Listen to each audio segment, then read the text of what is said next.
Hello, and welcome to Talking Development. Today, I've got a treat for you. A chocolate lover's dream come true. My guest, chocolate maker extraordinaire, Arcilia Gallardo, founder of Mission Chocolate, straight from Sao Paulo, Brazil. But what makes Arcilia's chocolate stand out is not just their incredible taste, though her chocolates are in fact the most awarded in Brazil. It is the heart and dedication that she pours into every single bar. Arcilia's mission is as rich as her chocolate, creating jobs for Brazilian cacao farmers, empowering indigenous women, championing local crops, and doing it all sustainably. What's not to love? Arcilia, welcome to Talking Development. Thank you. It's so great to have you here. Thank you for having me. So I want to hear how you got started with this. I understand you were living in California, you're Mexican American, and you moved to Brazil to start producing chocolate. Right. Tell us about it. Well, I wanted to be a normal person and have a normal job. And I wanted to be in media and marketing. And I started to look for a job during an economic recession, and I just couldn't get into media. And so I ended up getting work at a culinary school. And it was there that I was immersed into this whole world of culinary art. I particularly fell in love with chocolate, and I happened to just pick up a book on the history of chocolate. Chocolate that really is about Mesoamerica and the Aztec and the Maya. I decided that I wanted to help the world learn about real chocolate. And so I left my job and I opened my first chocolate store. And it really was about telling the story of chocolate through the chocolate itself. Flavors that were native to the Americas. And people were curious and asking questions, and so they wanted to know where did this cacao come from? Like, can you tell me the name of the farm? And I said, I can't, but I'll get back to you. And the company couldn't tell me. They said, we can't, it's a secret, or it's this undisclosed information. And that just wasn't good enough for my customers, and it wasn't good enough for me. And that's when I decided to close the store and move to a country that had cacao so that I can have a direct relationship with the growers, so that I can tell the story directly from the source. Wow. Love two things, love many things, but I love first of all that you call chocolate a food. Thank you very much. You've just saved me because I'm a big chocolate lover, and now I can say I'm eating food, so Right. that's great. Yeah. And the second thing, just the bravery and the courage to say, I need to be close to the source, and I need to be able to, Yeah. be in the sort of genuine space of where this is. Love it. Now, another thing I know you have a passion for is this sort of combination of the environment and people.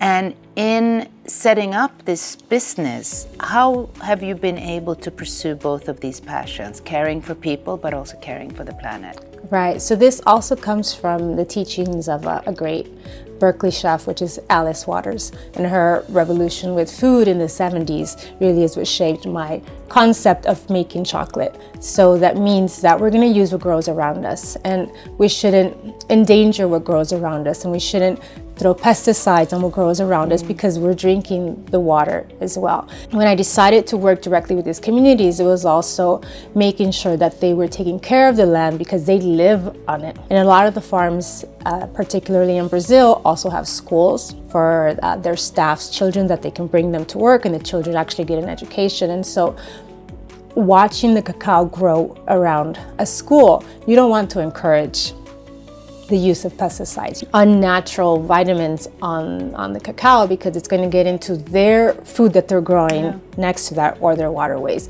It's a really good combination. It's not that difficult. If you care for the people, you're going to care for the land. And so my commitment to buying cacao, particularly from farms that do follow these rules, is why I'm able to get really good cacao as well. Fascinating. Staying on people, I know that you've also sort of made a point to integrate indigenous peoples in the production process, in the business, which I can imagine, given your interest in the history of where it all comes from. What have you learned from that process? Right. So the word chocolatier is French, right? Most of the things that we know in the chocolate world are words that really were created in Europe. And the word cacao and chocolate are Mesoamerican. They come from an indigenous language. And so for me, it was very important that the people where cacao was native to had access to learning about how to make chocolate. None of the books written on how to make chocolate were in even Spanish, not needless to say any other indigenous language. And so my commitment was to travel to indigenous communities and work with women, because they had the least access of everyone, to make chocolate with the tools that they had. So not coming in with machines and rulers and scales that needed batteries. It was coming in with nothing, observing what they had in their backyard.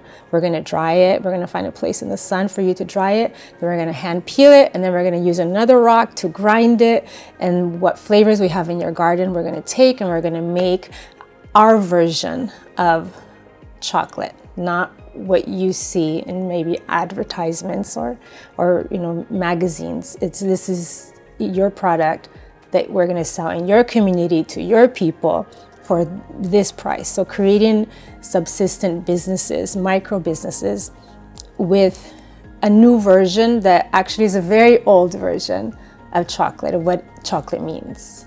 Amazing. Well, I'm impressed. I can't wait to try your chocolate. I eat chocolate every day, but I especially eat chocolate around times like Valentine's Day. So, it's coming up. Well, thank you so much. And thank you for turning in to this episode, which for me is more than just a fun tasting session. It's really a masterclass in resilience, sustainability, and inclusion. And here's my take. What makes Arcelia's journey so inspiring is that she has not only created jobs and opportunities for cocoa growers and fruit and nuts producers, but also carved out a niche for sustainable chocolate in Brazil. And she has helped the country make a name for itself on the chocolate stage by using ingredients that tell the story of Brazil. All this while empowering women. Now you understand why chocolate was a perfect topic for Talking Development. At the World Bank, chocolate is more than just a treat. We're partnering with governments in cocoa-producing countries to improve the livelihoods of farmers, increase productivity and earnings, and promote sustainable practices. Recently, in Brazil, IFC, our private sector arm, invested in a family-owned cocoa processing company in the Amazon to strengthen sustainable agricultural practices, support reforestation, and create jobs for small farmers.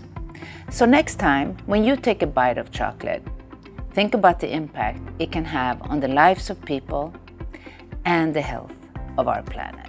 That's it for today. Thank you so much for watching Talking Development, and I'll see you next time.